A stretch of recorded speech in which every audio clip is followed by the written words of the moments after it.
What are you talking about because of drugs? What the fuck are you talking about, you stupid fucking bitch? Yeah, I don't do drugs. I'm gonna show you something. I'm recording your federal agent. Okay. So, anyways, let me talk about what happened, what took place during all of this.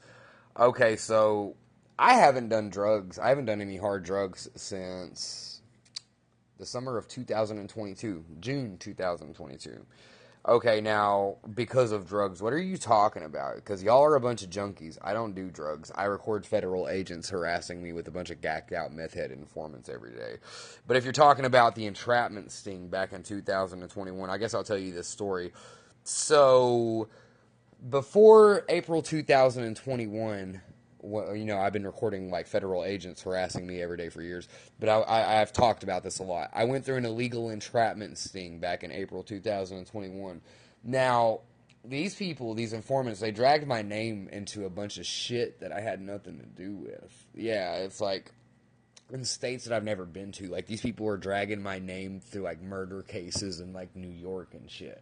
I've never even been to the fucking East Coast. We're talking about informants all over America. Now, what led me up to the circumstances? Now, okay, so I was selling pot before the entrapment sting. That's what I was doing. Yeah, not completely crimeless, and it's not, but I was selling weed. I was selling a lot of weed too. But I'm gonna tell you about this, okay?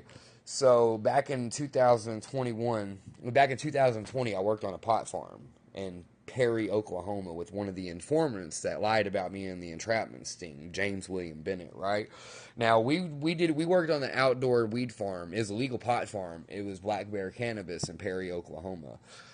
And we did a 75,000 square foot grow, and we grew like a fucking 100,000 pounds of pot out there, right? Well, this was it was these guys in their first time doing a pot grow, and they weren't really professionals at growing weed, so we kind of flopped on making our money back.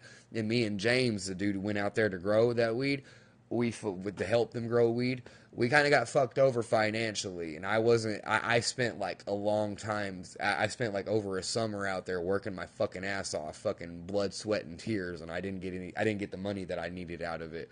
And I said, well, I ain't leaving empty-handed. So I told Jesse Stewart, he murdered a stripper, by the way.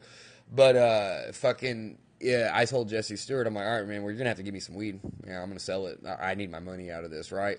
And I started selling pot, and I was selling I was selling like 10 pounds of weed every fucking week, right? Like fucking gone. I was good at selling weed. And this was the end of 2020 all the way until April 2021.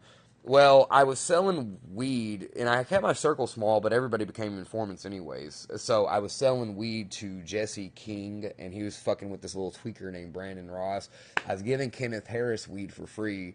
I was giving Mike Worse weed for free, and me and James were splitting up the money from the weed that I'd sell to Jesse, and I was selling that weed fast. But here's the thing, though. I was selling fucking pot. Like, Jesse King and his fucking little crackhead friend, they thought they were going to be the next fucking Walter White of the River Valley. They started fucking with guns. They started fucking with meth and shit. So whenever I was selling weed, I would never sell anything harder. Because here in Arkansas, you'll get fucking crucified for hard drugs. I was never that stupid, right? I just kept it to pot. But anyways, and this was years ago. But anyways, fucking Jesse King and like James got caught talking to a minor. He became an informant, and he lied about me with like dirty federal agents that didn't like me. Kenneth Harris, he's friends with some sheriffs. He got caught doing something illegal. He lied about me as an informant too. Jesse King and Brandon Ross, they were fucking selling meth and selling guns, and they fucking lied about me in that entrapment sting too.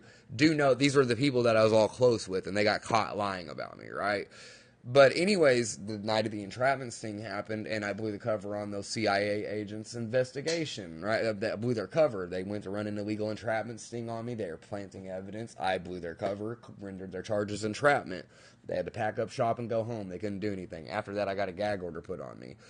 And after that, I was under surveillance because those were CIA agents that ran that entrapment sting. They had me under surveillance after that. I quit doing criminal activities altogether.